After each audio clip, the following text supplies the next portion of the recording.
And we're back with another episode of Inside Sports Fantasy Football. It's Gerald Glassford coming right back at you here from Inside Sports Fantasy Football, the Lakers Fast Break, Game Source, and Pop Culture Cosmos. We truly appreciate everyone out there listening to all of our great shows. And if you can, please give us that 5-star review wherever you get your podcasts. Plus, if you could like, share, subscribe right below Joe Soro today on YouTube, or go ahead and subscribe wherever you get your podcasts, you can go ahead and get the latest notifications on when we go live on the air with Inside Sports Fantasy Football or the Pop Culture Cosmos right there for you. Plus, if you can go ahead and support Joe Soro, aka Ox1947, at his site, LakersBall.com, it is sincerely appreciated. Well, for most everyone out there, as far as you fantasy football players, you're already done with your draft because it's game time starting on Thursday with the NFL season back in form. But how did you do in your league? How did you do in your draft? We want to know. Please give us a shout out at Inside Sports FF on Twitter or isfantasyfootball at yahoo.com. You can let us know how you did, or if you have any questions on lineup changes, waiver wire issues, lineup questions, potential trades that you might have in mind. So all that begins. So please give us a shout out there. But I thought I'd bring a good friend of mine who hangs out with me at the Lakers Fast Break every single week. It's a good friend of mine. You got to go ahead and check him out, like I said before, at LakersBall.com. It is Joe Soro. Joe, good to have you on Inside Sports Fantasy Football. Appreciate it so much. How did you do in your fantasy football draft? My drafts were graded as A's as far as what I got. Did you go through Yahoo, or who did you go through? I have one through ESPN and the other through NFL.com. That's awesome. I did one through Yahoo. I'm sorry, I only got an A-, but I did lead my league. So, but I don't know. I never paid attention to the grading, the grades after a draft. This is the first time I've actually got an email where it said, I had an A, but I don't really know what that means. I mean, I did. Yes, last year I got an A- similar to it, but it only led to just a first round playoff loss as far as the team is concerned. But you talk about when they send those grades to you, their evaluations, at least initially, it's got to give you a nice compliment per se. I mean, I know the game enough, and I know the players enough to make a pretty good decision throughout the entire draft. The best season I ever had in fantasy football was in 2018. This was the year Patrick Mahomes was slated to start. No one really knew much about what he was going to be. I had probably the greatest season. I was one play away from probably having one of the greatest seasons in fantasy football history. My draft that year was Patrick Mahomes, Cooper Kupp. Cooper Kupp got hurt that year too. Tyler Lockett ended up being my replacement for him. But I had Patrick Mahomes in his first year playing, and we all know what happened then. Saquon Barkley, Christian McCaffrey. I had Cooper Kupp. I had Tyler Lockett replacing him when he got hurt towards the beginning of the year. I had Juju Smith-Schuster, who had a phenomenal year, being the secondary receiver for the Steelers when Antonio Brown was going crazy that year. And I ran through everyone. There was one game, and it was one play. I had Kelsey as Travis Kelce is my tight end too, by the way. It was towards the end of the game. Patrick, I mean, it was perfect. The ball was like right there, right in the end zone. I needed one TD for that game to win that week. And there was the safety, I can't remember who it was, just at the perfect time, got right there when the ball hit into Kelsey's hands in the end zone, knocked it out, and I ended up losing, I think, by, I don't know, was it 6 or 7 points? And that year I finished 14-1. Not too shabby. Not too shabby. That year, and I rolled.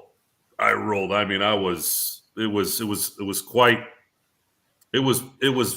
fun. And then I was in another league that year. I made it to the championship game, and I lost in the championship game. He had Patrick Mahomes in that championship game, and I took a little bit of a risk picking him up in my ESPN league. I usually don't draft a quarterback in the 5th round, but I felt like there's something brewing with this. Oh, well, is Patrick Mahomes going to be as good without Ty Hill?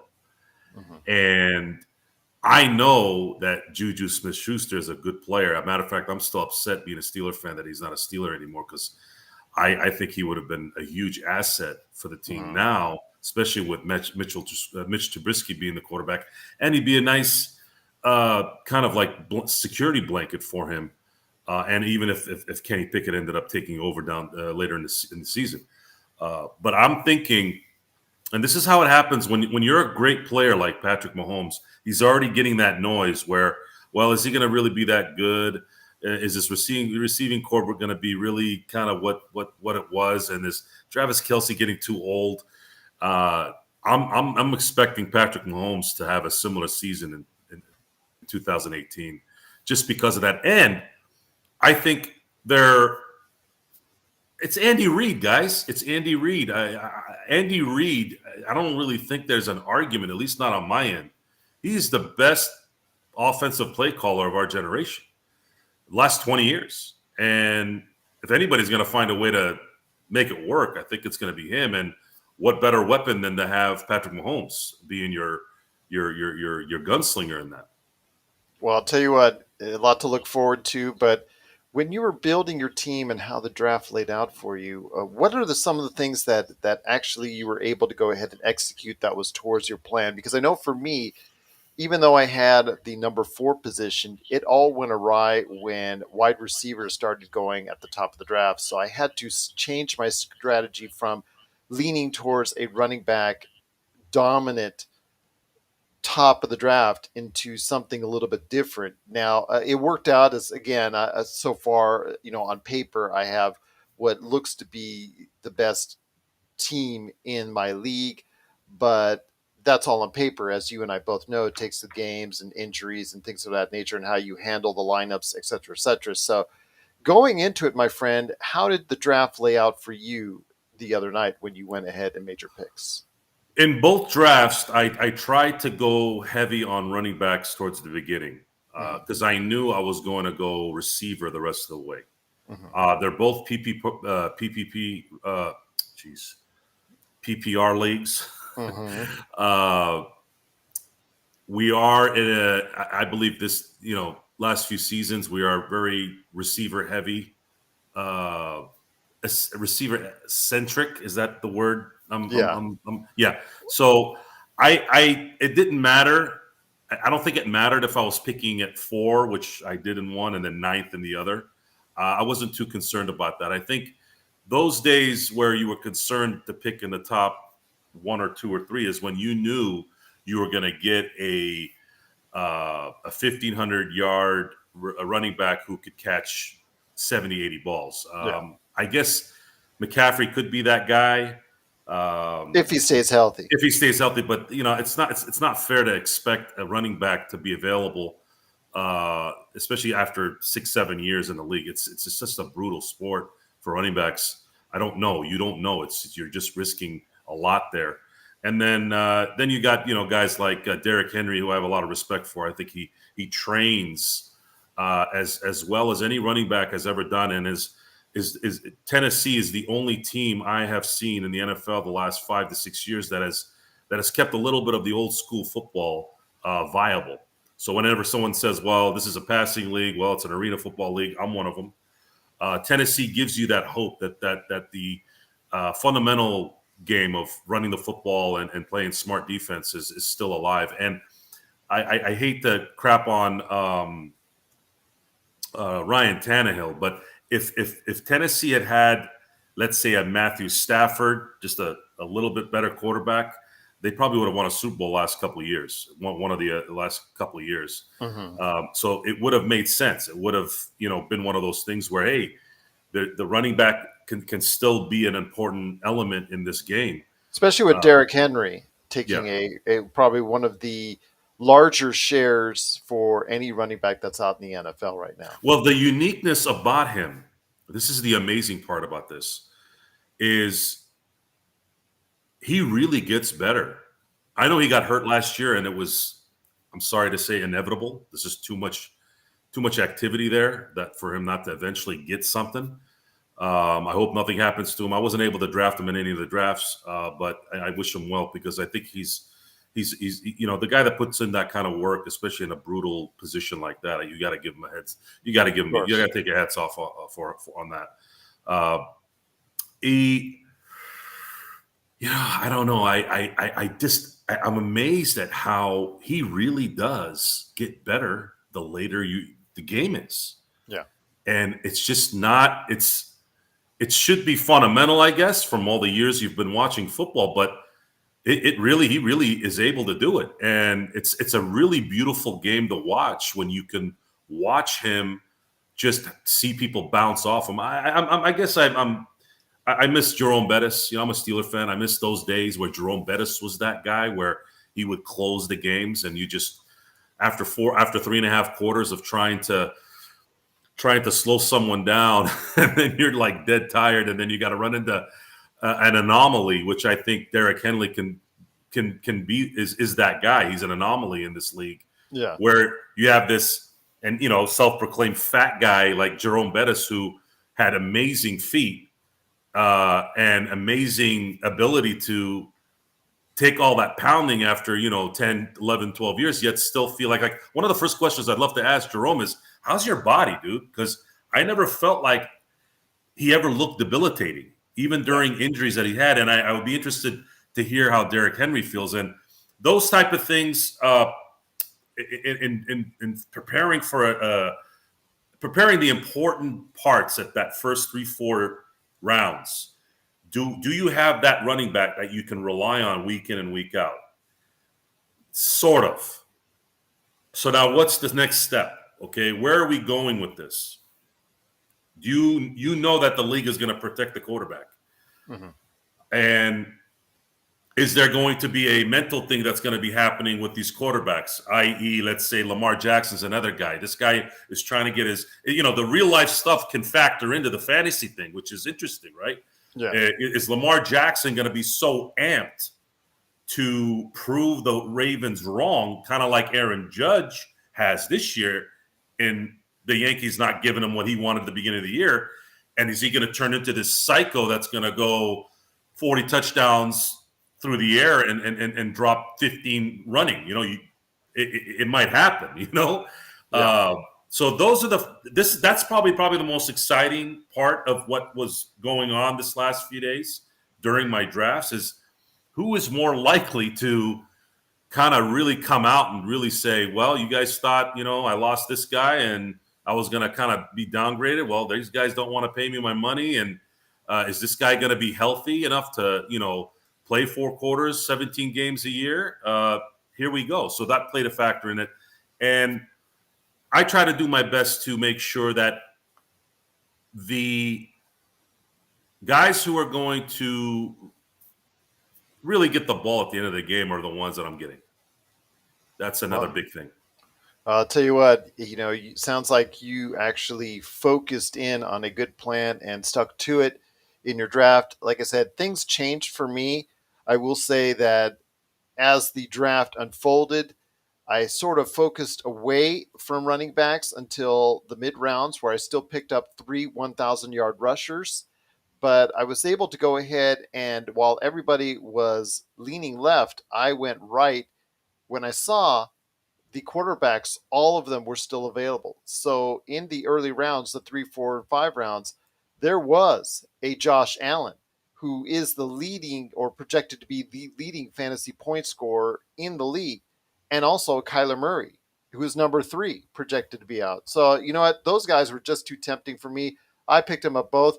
Hey, worst comes to worst, I can use one or both in a massive trade that can get me a nice haul back. So I know a lot of people are wondering why you focus in on quarterbacks in that higher of the draft. I don't usually tend to do that. I usually wait until the middle rounds, but with those top scorers sitting out there like that, you know what? I was still able to build with some nice wide receivers, still be able to build with some running backs that were still available because people were more focused in on the top rankings and what they were at as opposed to what fantasy points they're projected through for this season. Because the most important thing is fantasy points is what I was looking forward to on all my picks and how much they could go ahead and get total out of me, regardless of where they were ranked. So, what was it based off of? Every pick that you had, other than when you started getting into the later rounds where it didn't matter. The Projected main fantasy points for me. and the later rounds are almost going to. I try to focus on the little sleepers that I did know about. Yes. Uh, by the way, for those who aren't in the know, and it looked like a lot of you didn't, and I play with some smart people. I got George Pickens in like the 11th round, Nice 12th pick. There round. you go. And I'm telling you guys right now, whoever didn't pick him up made a massive mistake. That guy is destroying people, and I'm talking. It's looking very eerie. It's looking like a Jamar Chase type situation. Which, by the way, I got him too in one of my drafts. These are the things that a lot of. Yeah, I mean, this draft geeks out there. There's 100 fantasy football geeks out there that pay attention to that stuff. They're everywhere. I'm not saying there aren't, but my football knowledge is based off of me just being an observer. I don't read the publications. There is on occasion where I'll listen to the fantasy football show on Sirius Radio just because I'm kind of interested in hearing that one little thing, like I'm hearing something here or I'm hearing something there, or watch out for this guy because this happened. Yeah. Sometimes you don't know everything watching TV. Once in a while, you'll get some like random guy that'll say something, and then they'll kind of steer you where you want to go. But ultimately, my decision making during a draft is going to be based off of what I know and what's going to work. So, based off my first draft, I went a little unconventional on getting a quarterback in the 5th round. I did pick up Patrick Mahomes because I felt like the first 4 rounds, I got really what I wanted. I got Eckler, I got Jones, I got Johnson, and then I had gotten at that point Javonte Williams, which, if you look at the pattern that I put together here, is I'm putting together offensive players other than maybe one guy. I put together stud quarterbacks, Yeah. quarterbacks that can run, that utilize the running back. As did I. Yeah, It's a great thing. yeah. And then as far as everything else, I picked the defense and kickers last. I have no, I'll pick Boswell for one. I picked McPherson for the other, but that's an interchangeable situation. Everyone knows that it does this. And then of course on defense, with defense being kind of marginal in this league now, I'm a week to week on the defense, and I look for the same thing every week with defense. Are they playing the Giants? Are they playing Seattle? Then that's likely the defense I'm going to go after because they have weak quarterback positions. Tight end. Tight end is usually the hardest position. Well, I was so thankful that it became just a flex in our league. So it really took a load off me. And because I always prioritize tight ends low. I was so pleased to see that tight ends in our league was something that wasn't necessary to get. So I made sure I avoided them because of just the fact there's so few that produce at a high level. I'm not a fan of that. I think it starts to get too gimmicky. There was a vote about having possibly two quarterbacks. One as a I don't like it. I like the quarterback, two running back, two receiver, and then The two traditional. the traditional stuff because I think that shows your true talent. Can you pick?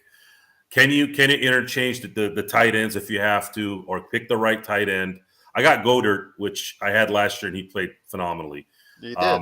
In my other league, I got Hunter Henry because I didn't really nothing kind of presented itself early with I've a had tight him in the end. past. Yeah, Um, he's fairly good. yeah, there's some talk that this is probably not the right week to have him, but I figure Mac Jones, if he's gonna not be, if he doesn't advance, usually quarterbacks that have issues are always gonna try to But either he is check that known as a game manager. he's a check down guy, and check down guys usually like to go to their tight end. Yeah. So that's why I went with him. But what's exciting is I feel very comfortable with the guys that are up top. I have Derek Carr in my other one. He's got weapons galore. And then really everybody on my bench is really a receiver. I really don't have any really other very few other guys on the bench that aren't receivers, so that in case a Hollywood Brown doesn't play well in Arizona, or if, let's say, Deontay Johnson doesn't stay healthy for whatever reason, there's plenty of backup there with guys that are very, very good at PPR. They're very, very good in the PPR league. Even if, like a Hunter Renfro, I have a good feeling that in Las Vegas, he's going to. He kind of came out last year, kind of became the guy over there. And I think by having Adams there, he's gonna be getting even more looks He won't be getting doubles. He won't be getting doubles, and there's something going on with why am I drawing a blank? The tight end. Oh, Derek Waller. Yeah. There's something going on there. I don't know if he's got an injury that's bigger than what they're saying. We'll see. And tight ends is probably you could argue in these times the tight end position gets just as much abuse as a running back. Yeah. Because they are used a lot. And Hunter Renfro seems to be that guy that's going to be, I think, getting those 8 and 9 catch type games, even if he's getting only 64 yards in them. So in that case, that guy's giving me 14 to 15 points, and that's pretty darn good for a flex player, even as a secondary receiver. So this is the game of you're a gambler. You're a gambler you're a fantasy gambler, and you do need some luck. There's a lot of poker in this. Also, you still got to have some knowledge, and then of course the part of making sure you adapt to the team that you're playing against. That's something I think a lot of people don't look at. They just pay attention to one side of this, but I think you can play off of your opponent a lot of times if you know how to do that.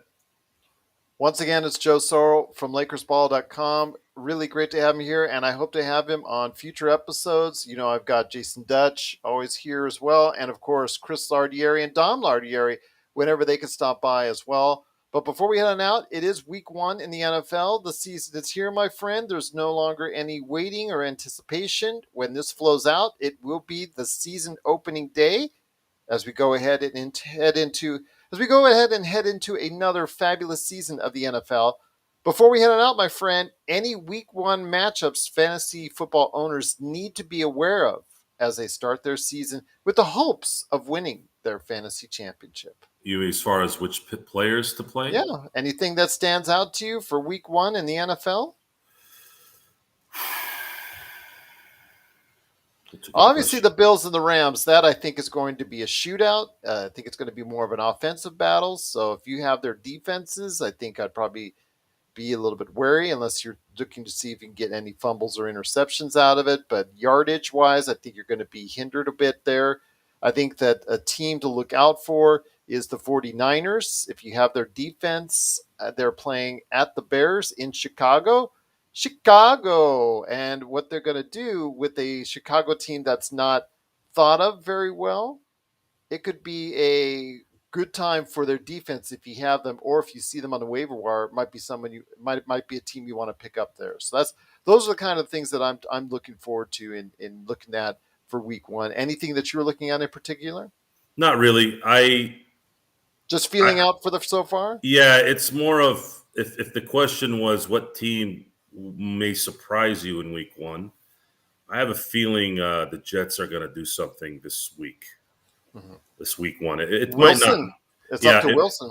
it's Joe Flacco's already been he's already been named the starter because Zach's going to be out. But they've had a couple of drafts that have been, and this is based off their team. They've had some good drafts the last couple of years. A lot of people argue that they might have had the best draft in this last year's draft, and I wouldn't argue against it. It actually was good. So I would, and with the fact that Lamar Jackson's still dealing with a distraction, and Baltimore's dealing with a distraction, they might get caught off guard. But he's Uh, highly motivated, and that's why he's predicted to be at the top of many fantasy leagues. yes, I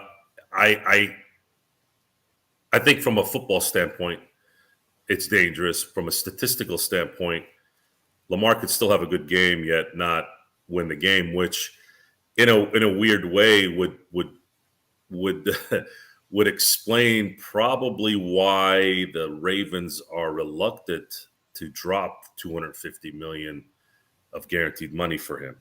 Yeah. Fantasy wise, Lamar is a gem. When he's playing, unfortunately, can he take you to the Super Bowl, and can he really read a defense in the playoffs? I always said it's the guys that separate themselves in this league are the quarterbacks that can read a defense in the playoffs and execute it, because things get even faster and more vicious in the playoffs, and a lot of people can't catch up to that speed. And that's so far been the issue. I got a little knowledge in terms of Lamar's ability because the Steelers seem to kind of have his number. They've dealt with a quarterback of his ability before, and they're usually able to, somewhat contain him. Yeah. And they used to have a quarterback like that back in the day named Cordell Stewart. But in the NFL, I think it's so hard to win. We think it's easy because maybe we've been watching Tom Brady play, for the last 25,000 years, and we don't realize that getting 7 Super Bowls is that doesn't happen, man. You win one and you're happy, let alone 7. So those type of things in terms of what to expect, I'm more kind of leaning towards more of the football side of things instead of the fantasy stuff. Fantasy stuff, I have no idea. I have no prognostication on, watch out for this guy. I think it's gonna play out like it usually does. Some guys will get injured and you lose out, and then there's gonna be some guys that come out of nowhere to surprise you. It's usually running backs. I'm gonna have my eye out on running backs. Which one's going to emerge out of the 32 teams? Which one's going to be that one where, man, I'm going to get this guy, and this guy's going to be my second quarter, my flex guy. And that's kind of how I'm looking at it. I have no idea. I have no idea who's going to surprise this week at all. Once again, it's Joe Soro. Please go ahead and check him out today at LakersBall.com. Be part of one of the great groups talking great NBA and the Lakers right there for you at LakersBall.com. Plus, you can catch his many appearances right now on the Lakers Fast Break channel on YouTube, or Lakers Fast Break, wherever you get your podcasts.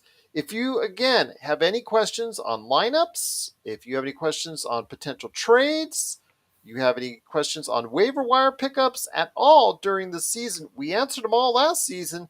We truly hope that you go ahead and do that again. If you have any questions for us, please go ahead and hit us up. Once again, Inside Sports FF on Twitter, or IS Fantasy Football at yahoo.com. Well, Joe, great to have you here. I love talking NFL football. I know in the coming weeks, you and I hopefully will get together talking football again on this show. And I know you're going to be doing a lot of great things for us here at the Lakers Fast Break as well. Any last thoughts before we head on out? I would say watch out for Javonte Williams. If there's a player to, I guess, that could win the fantasy player of the year with statistics, watch out for that one. Uh, the team has a quarterback now, and he is a very good running back. And I think they're going to start feeding him the ball. And he can catch the ball out the backfield as well. So he's going to be a huge asset for Russell Wilson. And Denver's very, very, very excited about having a quarterback finally that can probably start getting them back to title contention. So A well-paid one at that. Yeah, big time. And the negative there is you're going to have to win with him now. Yes. And you're going to have to pay everyone else a little bit. That's the problem, paying a quarterback 40 to 50 mil, especially in a hard cap league. You're going to need that. You're going to need a revolving door of running backs that are coming in that you're not going to be able to pay 10 and 15 million for. He's probably going to get a couple of maybe $15 million type receivers and then maybe a few on defense. But when you start paying that quarterback that much money now, it's going to, and that's what kind of killed Seattle to a degree. I don't want to say that Russell Wilson is a bit overrated. I don't think that's the right word, even though a little bit of me says he's good, but he's not to me in the Patrick Mahomes or Aaron Rodgers area. And of course, I always get backlash. Well, Aaron Rodgers always loses the playoffs, and he's always getting his butt kicked by the Niners. I go, it's a team sport at the end of the day. I'm more talking about the position of quarterback. You can see when someone is kind of next level. Yeah. And Russell Wilson's a very, very good quarterback. I'm not saying he's not, but I don't consider him. And I'm more tight on my who's great category. I think the NFL kind of did themselves a disservice this last Hall of Fame selection. I couldn't believe their class. I'm sorry, but I wasn't impressed. Those guys, I watched those guys play, and they were good players, but none of those guys I would consider great. Yeah. I thought the Hall of Fame was for great players. So, but Russell Wilson has proven that when he has the right team around him, which seemed like he couldn't get it in Seattle the last 3-4 years, you're going to have a young running back now, like you did when you had Marshawn Lynch. You have a good line, you have a good defense, and now play the run and then throw when you have to game, and Russell will benefit there. We just have to see how good this rookie coach does with it. Absolutely, indeed. But once again, check out Joe Soro today at LakersBall.com. And of course, part of the Lakers Fast Break, you can go ahead and be part of all the great NBA action right there at Lakers Fast Break, wherever you get your podcasts. And of course, subscribe on YouTube today. Well, Joe, best of luck to you this weekend in the first weekend of the NFL season. Also, as well, to all you fantasy football owners out there. I know it's nervous time right now, but I'm just going to say right now, stick with your team. Don't panic. As we always say on this show, don't hit the panic button. Good luck with your team this weekend. And also, good luck to you for the rest of the season from all of us right here at Inside Sports.